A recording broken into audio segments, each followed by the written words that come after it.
ব্যাংকে থাকা শেখ হাসিনার একটি লকার জব্দ করেছে জাতীয় রাজস্ব বোর্ডের কেন্দ্রীয় গোয়েন্দা সেল। পূবালী ব্যাংক মতিঝিল শাখায় থাকা লকারটি জব্দ করা হয়েছে বলে জানিয়েছেন সিআইসির মহাপরিচালক আহসান হাবিব।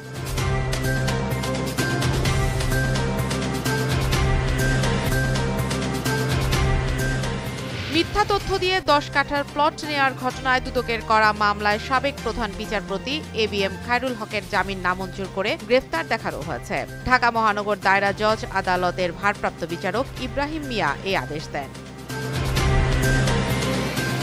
ফরিদপুর ৪ আসন থেকে ভাঙ্গা উপজেলার আলগী ও হামেরদী ইউনিয়নকে বাদ দেওয়ার প্রতিবাদে ফের মহাসড়ক অবরোধ করেছে স্থানীয়রা। সকাল থেকে ভাঙ্গায় ঢাকা খুলনা ঢাকা বরিশাল মহাসড়কের অন্তত ৮টি পয়েন্টে বিক্ষোভকারীরা অবস্থান নেন।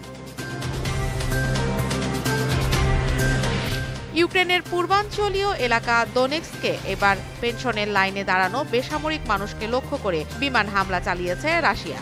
এই হামলায় অন্তত ২৪ জন নিহত হয়েছেন, আহত হয়েছেন আরও ১৯ জন।